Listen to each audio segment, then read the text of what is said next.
अस्सलाम वालेकुम, मैं हूं मुश्ताक खान और आप देख रहे हैं मेरा गार्डन मेरी ज़िंदगी। आज जो मैं प्लांट की वीडियो आपके साथ शेयर करने वाला हूं वो प्लांट है मैरीगोल्ड। इसे लगाए हुए कम अज़ कम 3 से 4 माह गुजर चुके हैं और आज मई की 15 तारीख हो चुकी है और इतने शदीद टेम्परेचर में आप मेरे मैरीगोल्ड की ऊपर फ्लावर देख सकते हैं और इनकी ग्रोथ देख सकते हैं, कितनी शानदार है ना। अगर आप भी मैरीगोल्ड से इसी तरह फ्लावर लेना चाहते हैं तो आपको एक काम करना पड़ेगा, और अगर आपने वो काम नहीं किया तो आपके मैरीगोल्ड के फ्लावर बिल्कुल नहीं आएंगे।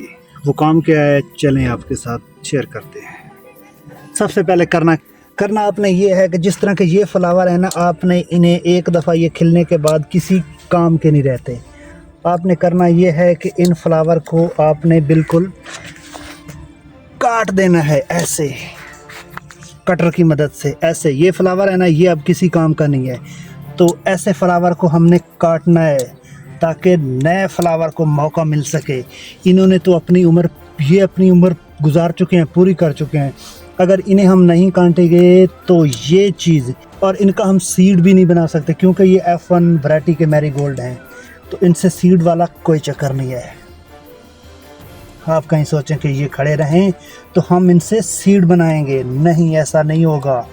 ये F1 वैरायटी है मैरीगोल्ड की, तो इससे आप सीड नहीं बना सकते।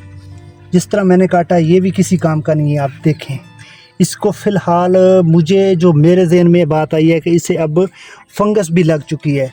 इधर दिखाओ, ये जो प्लांट है ना, ये आप गौर से देख सकते हैं, इसे फंगस लग चुकी है।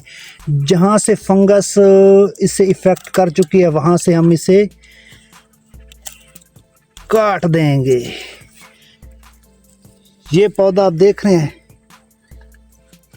इसको फंगस लग चुकी है, तो ये अगर खड़ा रहा तो ये बाकी के साथ भी बीमारी इसकी लग जाएगी। तो इसे निकाल के बाहर फेंकना है, बल्कि पूरे के पूरे प्लांट को ही आपने ऐसे निकाल लेना है और बाहर फेंक देना है।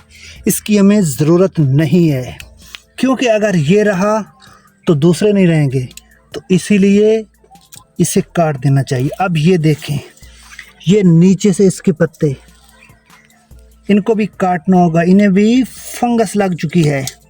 अगर हम इन्हें नहीं काटेंगे तो मसला और भी शदीद हो जाएगा। ये कलियां तो हैं एक दो, पर क्या करें, बीमारी को तो कंट्रोल करना है ना, तो थोड़ी बहुत तो कुर्बानी प्लांट को देनी पड़ेगी अगर इसने और जीना है तो। ठीक है, इस तरह से इसकी जितने भी, ये यहाँ से काटेंगे इसे। गुलाब में कांट छांट होती है, जिस तरह गुलाब को डाई बैग लगता है ना, इस तरह मैरीगोल्ड की भी कांट छांट होती है। मैं हर हफ्ते इसकी कांट छांट करता हूँ। जिस तरह के ये हो गया, अब ये भी बीमार हो चुका है। अगर मैं इसे खड़ा रहने दूंगा तो पूरा मैरीगोल्ड इसी तरह हो जाएगा। तो जिस तरह गुलाब की हम ट्रिमिंग करते हैं, सॉफ्ट प्रूनिंग करते हैं, तो मैरीगोल्ड को भी करना है। अगर ये मैं ना करता तो ये प्लांट और लोगों की तरह मेरे भी कब के प्लांट ख़राब हो गए होते और ये सूख चुके होते।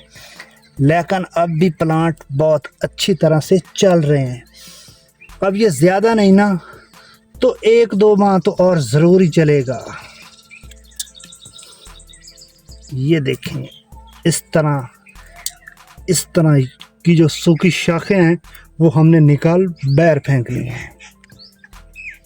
अब ये जो फूल निकलते साथ ही यहाँ से इफ़ेक्टेड हो गया है, तो अब हमें इसे भी काटना पड़ेगा, बल्कि इसे यहाँ से काटते हैं। मुझे अच्छा नहीं लग रहा, लेकिन क्या करें, काटना तो पड़ेगा। और काटने के बाद आपने एक थोड़ी सी गोडी करनी है। गोडी करने के बाद थोड़ी सी फर्टिलाइज़र, गोबर खाद हो गया, उसके बाद कोई भी आपके पास फर्टिलाइज़र है, 20-20 हो गया, NPK हो गया, वो आपने खाद इसको ज़रूर डालनी है। और एक काम आपने और करना है,